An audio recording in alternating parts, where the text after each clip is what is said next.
Hello, today I want to talk about how I outline books. So outlining is a really important part of the writing process. Without it, your stories are going to seem a little bit choppy, maybe confusing. When I started writing, as I said in my last video, I hadn't outlined anything. But as I got more and more into it, I started making lists of things I wanted to make sure happened, and eventually that grew into the really thorough outline that I use today.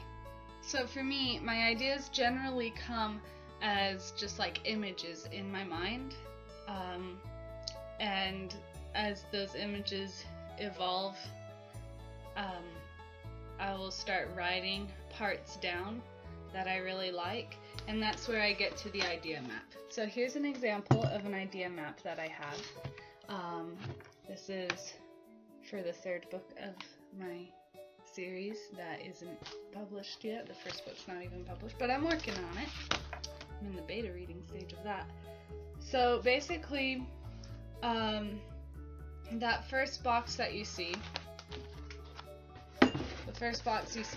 will explain like the character's motive or maybe what I imagine them doing, and then what I wrote next to it is why. And this helps me remember what that character has to offer, what they feel inside of them, because getting into your characters' heads is really one of the best ways for you to be able to write the story. And then it gets into what she does and kind of the chain reaction of it. This one goes like this, just because that's how I was thinking. And this is a really short little idea map. This is not necessarily the outline. This is more a pre-stage to the outline, just to get your ideas out. So that's an idea map. Here's the outline for the second book in my series, and I know that really looks jumbled. It's hard to understand what's going on. So here's what I'm going to do is I'm going to make like the skeleton of an outline, and maybe that will help explain how this outline works. So the first thing you'll have noticed on that outline was the shape of it.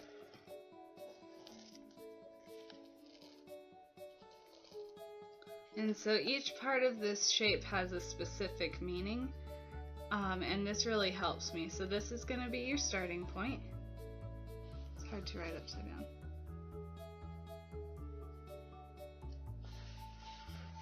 And then this part right here is going to be your climax.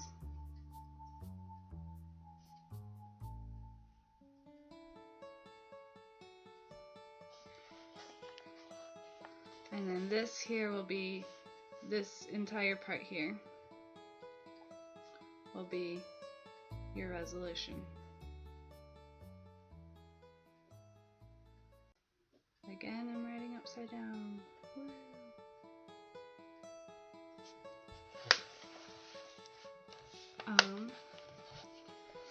And so this general area, right after the start, you kind of want to use to,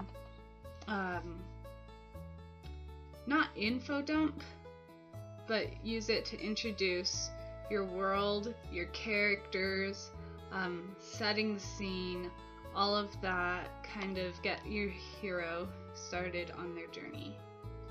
So we'll put development.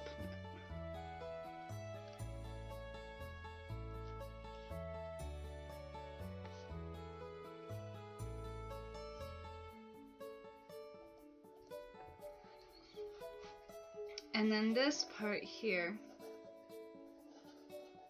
use for rising action.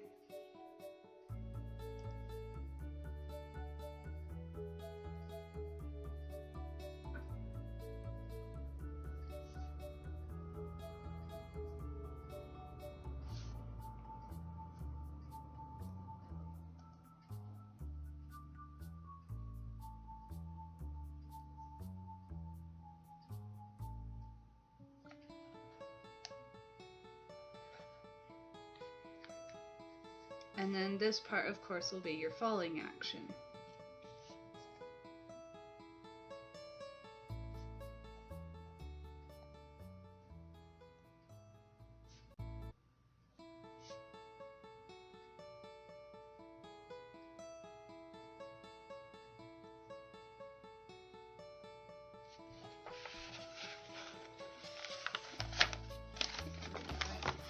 again, I was writing upside down, so I know it's not the best handwriting.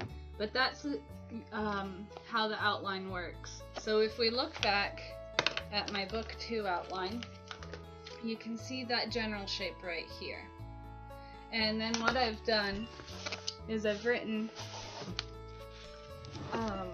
in really small handwriting,